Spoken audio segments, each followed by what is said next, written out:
ഇത് Paruthur GELP school കേട്ടോ. സ്കൂളൊക്കെ നന്നായി അലങ്കരിച്ചിട്ടുണ്ട്. നാളെ പ്രവേശനോത്സവം നടക്കുകയാണ്. നാളല്ല, മറ്റന്നാൾ പ്രവേശനോത്സവം നടന്നുകൊണ്ടിരിക്കുകയാണ്. അപ്പോൾ അതിൻ്റെ ഭാഗമായിട്ട് സ്കൂളൊക്കെ നന്നായി അലങ്കരിച്ചിട്ടുണ്ട് കേട്ടോ. നമുക്ക് കൂടുതലൊന്ന് പോയി നോക്കാം.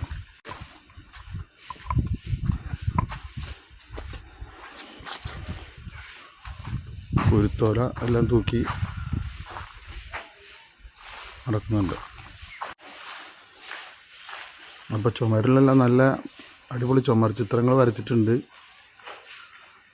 ഒക്കെ ഈ പ്രവേശനോത്സവത്തിൻ്റെ ഭാഗമായിട്ട് നമ്മൾ ക്ലാസ് തുറക്കുന്നതിൻ്റെ ഭാഗമായിട്ട് ഒക്കെ നന്നായി ചെയ്തിട്ടുണ്ട്.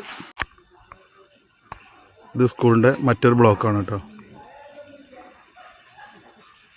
നല്ല സൗകര്യം മനോഹരമായിട്ടുള്ളൊരു സ്കൂൾ തന്നെയാണിത്. അപ്പോൾ ഗവൺമെൻറ്റിൻ്റെ ഒരു പുതിയ പദ്ധതി പ്രകാരം ഇവിടെ ഒരു വർക്ക് നടന്നുകൊണ്ടിരിക്കുന്നുണ്ട്. കംപ്ലീറ്റ് ആയിട്ടില്ല. അപ്പോൾ നമ്മളെ PTA പ്രസിഡൻറ്റ് പ്രജീഷ് ഉണ്ട് നമ്മളെ കൂടെ. പ്രജീഷ് പറയാം അതിൻ്റെ വർക്കിൻ്റെ കാര്യങ്ങൾ. നമസ്കാരം. ഇപ്പോൾ ഇവിടെ നടക്കുന്നത് നമ്മുടെ പരുതൂർ GLP സ്കൂൾ പരുതൂരിൽ കേരള സർക്കാരിൻ്റെ സമഗ്ര ശിക്ഷ കേരളയുടെ ഭാഗമായുള്ള വർണ്ണക്കൂടാരം പദ്ധതിയാണ്. അതിൻ്റെ ഭാഗമായിട്ടുള്ള വർക്കുകൾ ഏകദേശം നടന്നുകൊണ്ടിരിക്കുകയാണ്. ഏകദേശം 75% വർക്ക് പൂർത്തിയായിട്ടുണ്ട്.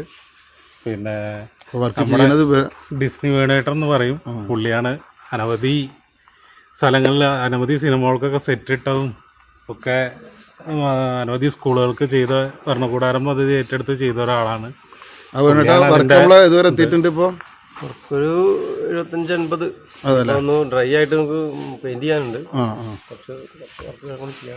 അല്ലേ കുഞ്ഞേട്ടൻ എന്താ പറയാനുള്ളത്? അല്ല, ഇത് തന്നെ നമ്മളെ സ്കൂളിനെ സംബന്ധിച്ച്, കുട്ടികളെ സംബന്ധിച്ച് നല്ലൊരു കുട്ടികൾക്ക് ഒരു എന്റർടൈൻമെന്റ് ആണ്. സ്കൂളിലേക്ക് കുട്ടികൾക്ക് ദിവസം മുടങ്ങാതെ വരാനുള്ളൊരു ആകർഷണമാണ്. ശരിയാണ്, ആകർഷിക്കാനുള്ള ഒരു പ്രചോദനമായി മാറും. ആയിക്കോട്ടെ. അപ്പോൾ നമ്മൾ ഇതിന്റെ വർക്ക് കഴിയുന്നതോടനുബന്ധിച്ച് ഞാൻ ഒന്നും കൂടെ വരേണ്ടതിന് വിശദമായിട്ടുള്ള വീഡിയോ എടുക്കാൻ.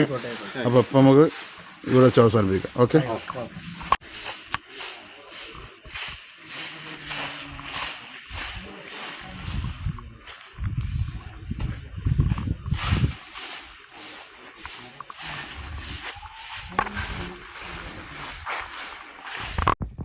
വീഡിയോ കണ്ട എല്ലാവർക്കും നന്ദി, നമസ്കാരം. Okay, thank you.